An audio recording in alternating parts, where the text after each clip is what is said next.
शालू जी, उस रात के बारे में बताइए जब आपके हस्बैंड दिनेश, जो कि सिर्फ 41 ईयर्स ओल्ड के थे, हाँ जी। और उनकी डेथ जो हुई वो ऑक्सीजन की सप्लाई क्योंकि रोक दी गई उसकी वजह से हुई। आपकी लास्ट उनसे कब बात हुई? मैम एक्चुअली दिन में मेरी बात हो रही थी। उसी दिन? हाँ, दिन में मेरी बात हुई थी, मैं उनसे मिलके भी आई थी। डॉक्टर ने मुझे प्लाज्मा के लिए एक दिन पहले बोला था, तो मैं प्लाज्मा अरेंज कर रही थी।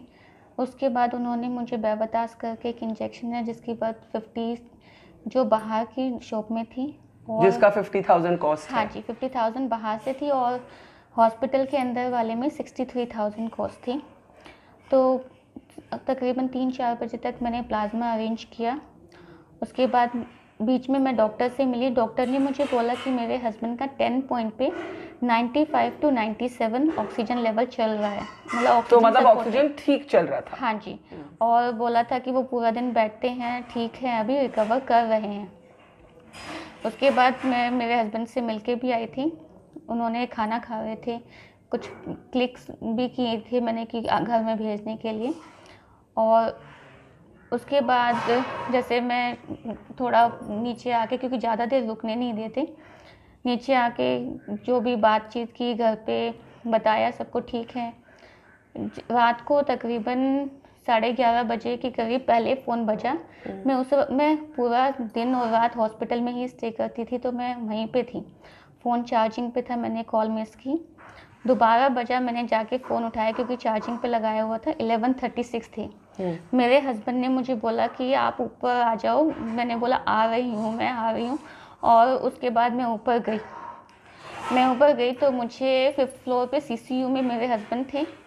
तो जो गेट पे होते हैं, उन्होंने मुझे अंदर नहीं जाने दिया। बोला कि आपको तो कोई फ़ोन नहीं आया यहाँ से। मैंने बोला मेरे हस्बैंड ने मुझे कॉल किया है। उन्होंने मुझे फिर भी नहीं जाने दिया। मैं बहुत ही घबरा रही थी क्योंकि लोग ऐसे ऐसे आ जा रहे थे अंदर उसी तरफ से। फिर विदिन 5-7 मिनट्स में मैंने बोला भैया मुझे है ना, गार्ड को बोला मुझे मुझे टॉयलेट जाना है, टॉयलेट अंदर है। तो उन्होंने मुझे जाने दिया। मैं टॉयलेट गई और बाहर आने की जगह मेरे हस्बैंड के बेड की तरफ गई और मैंने देखा वहाँ पे कर्टन्स लगा के और सब लोग वहीं पे खड़े हैं। मैं वहाँ पे भाग के गई तो वो लोग हरकत में आए हैं, वो मेरे हस्बैंड की चेस्ट को ऐसे ऐसे प्रेस कर रहे हैं। तो उन्होंने मुझे दूर कर दिया। मुझे देख के वो ऐसे करने लगे। फिर थोड़ी देर में मुझे बुलाया और मुझे बोला कि आपके हस्बैंड को रेस्पिरेटरी और कार्डियक अटैक दोनों साथ साथ पड़े। इस टाइम पे आपको क्या कोई जानकारी थी कि ऑक्सीजन सप्लाई में प्रॉब्लम है? नहीं मैम, मुझे कोई जानकारी नहीं थी। दिन में मैंने हस्बैंड से बात की थी, सब कुछ था, मैं मिल के गई, बिल्कुल ठीक थे। डॉक्टर ने मुझे बोला 95-97 ऑक्सीजन लेवल चल रहा है, सब कुछ ठीक था। मैंने मेरे हस्बैंड को उस वक्त भी टच किया था, वो उनका हाथ पैर ठंडे थे, मुझे समझ ही नहीं आया। फिर मुझे फिर से दूर कर दिया और 2-4 मिनट बाद डॉक्टर ने मुझे फिर बुलाया। तकरीबन 12 बजे का टाइम होगा, 12-1, 12-2। बोला कि अब आपके हस्बैंड नहीं है। मुझे कुछ भी समझ नहीं आया, मैं रोती रही वहाँ से। फिर मुझे बोले कि आवाज़ हो रही, तो उन्होंने मुझे बाहर कर दिया। जैसे तैसे हुआ मैंने घर पे फ़ोन किया और सबको इन्फॉर्म किया। थोड़ी ही देर में समझ नहीं आया क्या से क्या हो गया और सारी दुनिया खत्म हो गई हमारी। तो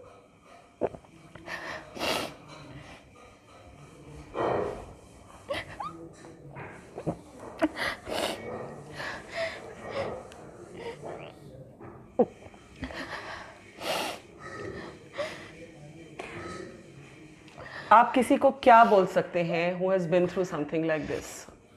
मुझे लगता है कि मेरे सारे वर्ड्स एक तरह से हॉलो हैं, खोखले हैं।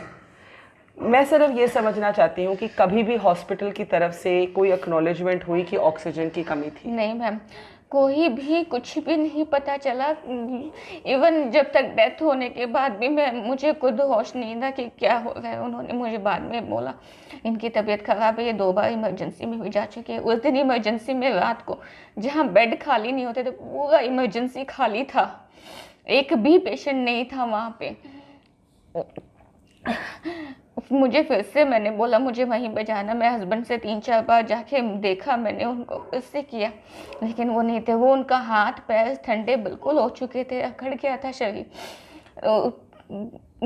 जब तक मैं उनके पास पहुंची शायद मैं उनको ज़िंदा देख लेती अगर मुझे गार्ड अंदर जाने देता, लेकिन नहीं, उन्होंने ऐसा नहीं किया और इस तरह से मैनिपुलेट किया कि मुझे समझ ही नहीं आया कि क्या है। मैं अकेले थी वहाँ पर उस वक्त, समझ ही नहीं आया।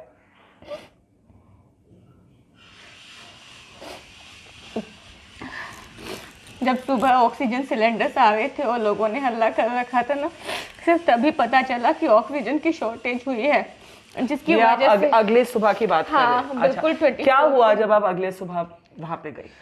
सिलेंडर्स आ रहे थे, लोग अपने सिलेंडर ला रहे थे। हाँ, गाड़ियों में मोटरसाइकिल पे सिलेंडर लेके आ रहे थे।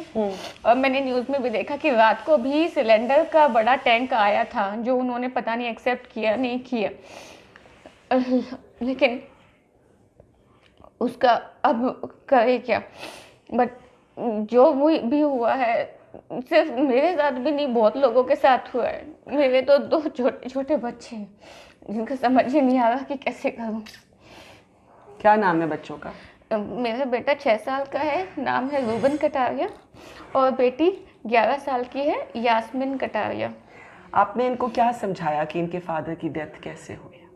मतलब बच्चे हैं, इनको नहीं, अभी तो नहीं समझ आएगी, लेकिन एक दिन बच्चे पूछेंगे कि how did my father die, उस सवाल का जवाब क्या होगा? मैम वैसे मैंने बता दिया है कि क्या हुआ था। जिस वक्त हुआ मेरे बच्चे अपनी नानी के घर पे थे, क्योंकि जैसे कोविड था, कोविड के चलते मैंने बच्चों को उनको वहाँ पे भेज दिया था। तो उसकी डेथ के भी 13वीं पे भी नहीं बुलाया, उसकी भी बाद मैंने बच्चों को बुलाया कि कब तक वो वहाँ रहेंगे, उनको बताना पड़े। जिस दिन आए मैंने उनको ही फ़ोटो के सामने ले जाके खड़ा कर दिया कि अब डैडी नहीं है इनके। बेटे को तो अभी भी कुछ समझ नहीं है कि क्या हुआ नहीं हुआ। बेटी को थोड़ा सा है, बट बचपना है तो उनको नहीं समझ कि क्या पहाड़ टूट गया है। और पैसे देने के लिए हॉस्पिटल में भी काफ़ी मुश्किल हुई होगी, क्योंकि बाकी फैमिलीज भी हमें बताती हैं कि एक तो महंगे महंगे इंजेक्शन थे, 50-60 हज़ार के इंजेक्शन थे, रोज़ के खर्चे थे। हाँ जी। मुश्किल हुई क्या? बहुत मुश्किल हुई। कैसे बंदोबस्त किया आप लोगों ने? मैम जैसे तैसे किया, ले दे के किसी कितना से। खर्चा हुआ होगा? मैम हॉस्पिटल के खर्चे के अलावा 6 दिन तक तो उन्होंने 3,500 का रेमडेसिविर लगवाया है। प्लाज्मा मांगा तो प्लाज्मा कोई फ्री में नहीं देता, तो वो सब खर्चा अपने आप किया। कितना कर्जा है? मैम अभी तो कुछ हिसाब लगाया नहीं है, लेकिन फिर भी है। इसके अलावा 20 लाख का एक लोन है जो अभी चल ही रहा है। 10 लाख का मेरे हस्बैंड ने उतार दिया था। इसके अलावा अभी स्कूल फ़ीस है जो चल रही है, अभी बड़ी मुश्किल से फ़ीस दी है, आगे का पता ही नहीं चल रहा कि कैसे करें। तो अगले महीने बच्चों की स्कूल फ़ी देने के लिए पैसे नहीं? जी मैम। और स्कूल माना नहीं? नहीं मैम, उनको मेल की थी कि स्कूल फ़ी वेव ऑफ कर दे, लेकिन उन्होंने मना कर दिया कि ऐसा उनका कोई प्रोविज़न नहीं है।